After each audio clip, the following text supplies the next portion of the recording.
အားလုံးပဲမင်္ဂလာပါရှင်ကျမတို့ဒေါက်တာမမြတ်ထွန်းပါထူရရကကစီအောင်တက်ဖြစ်ပါတယ်ဒီနေ့ဗီဒီယိုလေးထဲမှာပြပြချင်တဲ့အကြောင်းအရာကတော့ဒီကလေးလေးတွေကိုပေါ့နော်နှုတ်တိုက်တဲ့အခါမှာဆိုရင်ဘလောက်တရက်ကိုဘလောက်တိုက်ရမလဲဆိုတာနဲ့ပတ်သက်ပြီးတော့ရှင်းပြပေးချင်လို့ပဲဖြစ်ပါတယ်ဆရာမကိုလာမေးကြတဲ့သူတွေထဲမှာဆိုရင်နှုတ်တိုက်တာကလေးကိုတနေ့ကိုဘလောက်တိုက်ရင်လုံလောက်လဲပေါ့နော်တချို့ကြတော့ဘလောက်ဆိုနေပြီ900 800ဆိုနေပြီတချို့ကြတော့1000လောက်တောင်နေပြီကျမကလေးနဲလားမသိဘူးပေါ့နော်စသဖြင့်စိုးရိမ်နေတာတွေတွေ့ကြရပေါ့နော်အဲ့တော့ကလေးတယောက်တစ်နေ့ကိုတစ်နေ့လုံးပေါ့နော်24နာရီကိုနှုတ်ဘလောက်တိုက်ရလဲဆိုတာကိုဘယ်လိုမျိုးတွက်ချက်လို့ရလဲဆိုတာကိုဇမကရှင်းပြပေးမှာပဲဖြစ်ပါတယ်ဒါကတော့ပေါ့နော်ရှာကြည့်မယ်ဆိုလဲသူကအမျိုးမျိုးဘယ်နှလားဆိုရင်ဘလောက်တောက်တင်နေဘလောက်မေတွင်တောက်တင်နေဆိုပြီးတော့ဇရာတွေအမျိုးမျိုးရှိတယ်ပေါ့နော်ဇမကတော့အဲ့ဒါနဲ့မယူဘူးဇမတို့ဒီ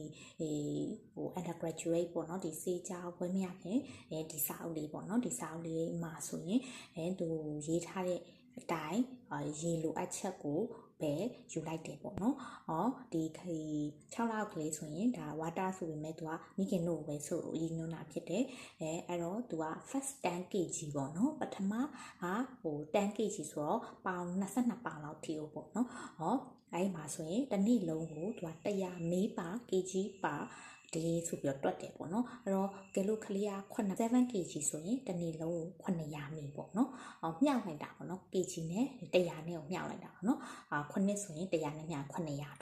7.5 ဆိုရင်တော့950ထွက်တယ်ပေါ့နော်ဒီလိုမျိုးတစ်နေ့လုံးကို950အတွင်းဝင်နေဆိုလို့ရှိရင်တော့ဒါကလေးအတွက်လုံလောက်တယ်လို့ယူဆရပေါ့နော်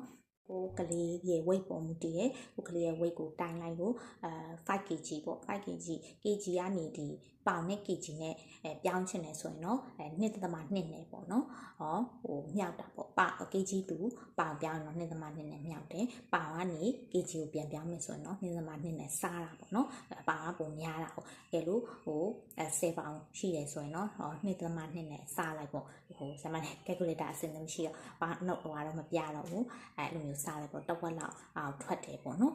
10ပေါင်ဆို2နဲ့စားရင်တော့9ကြော်ပေါ့နော်900ကြော်လောက်တော့တနေ့လုံးကိုတောက်ရမယ်ဒီလိုမျိုးနဲ့တွက်ပါတယ်အဲ့တော့ကိုတွက်ကြည့်ချင်တယ်ဆိုရင်တော့ကိုကလေးရဲ့ weight ကိုချိန်လိုက်ပါကဲလို့ပေါင်နဲ့ထွက်လာတယ်ဆိုရင်လည်း kg ကိုပြန်ပြောင်းပေါ့ kg ပြန်ပြောင်းမယ်ဆိုရင်ပေါင်ကနေ kg ပြောင်း2.2ပေါ့နော်ဒါနဲ့စားလိုက်ပါရလာတဲ့နံပါတ်ပေါ့အဲ့လို6ရမလား10ရမလားဒါစသဖြင့်ပေါ့နော်ဒီရတဲ့ဟာ kg ကို100နဲ့မျှောက်လိုက်ရုံပါပဲအဲ့ဆိုရင်တော့တစ်နေ့လုံးမှာကလေးလေးရဲ့တောက်တဲ့ပမာဏလေးရတယ်ပေါ့နော်အဲ့တော့ဇမရဲ့သားလေးဆိုရင်အခုကသူက6လကျော်ပြီပေါ့နော်ခုနှစ်တသမ5 kg ပေါ့ 7.59 လောက်ရှိတယ်ပေါ့နော်အဲ့တော့950ကျော်လောက်နဲ့တနေ့လုံးကိုချိန်ကြည့်ရပေါ့နော်ချိန်ကြည့်လို့အဆင်ပြေတယ်ဆိုလို့ရှိရင်ဒီတွင်းဝင်နေဆိုတော့သူ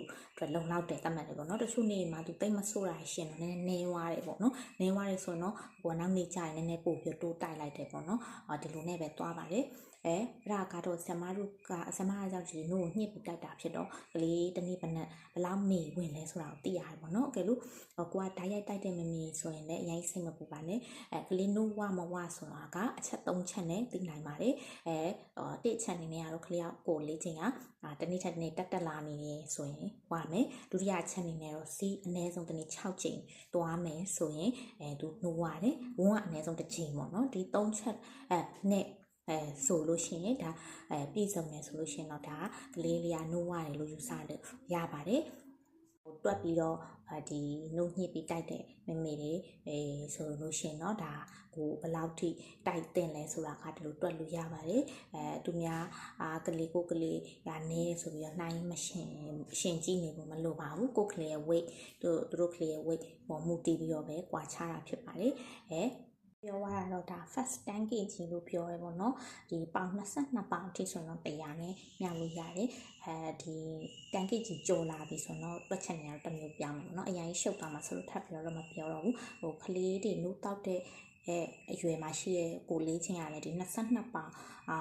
ဝင်ကျင်လောက်ထိပဲများတယ်ပေါ့နော်အဲ့တော့ဒီကြီးလာပြီဆိုရင်တော့ဒီပြည့်စစာတွေရောအရေတွေရောတောက်ရေအကုန်လုံးထည့်ပြီးတွက်ရတာဖြစ်တော့လေအဲ့ဒါကြီးထည့်မပြောတော့ဘူးဒီနို့ တွက်တဲ့ပုံပဲဒါရှင်းပြပေးလိုက်ရခြင်းဖြစ်ပါတယ်အထောက်အကူဖြစ်စေမယ်လို့မျှော်လင့်ပါတယ်ဒီနားမလဲတာမသိထပ်ပြီးတော့သိချင်တာမြင်မြင်ချင်တာရှင်းလဲ comment မှာမြင်မြင်ထားနိုင်ပါတယ်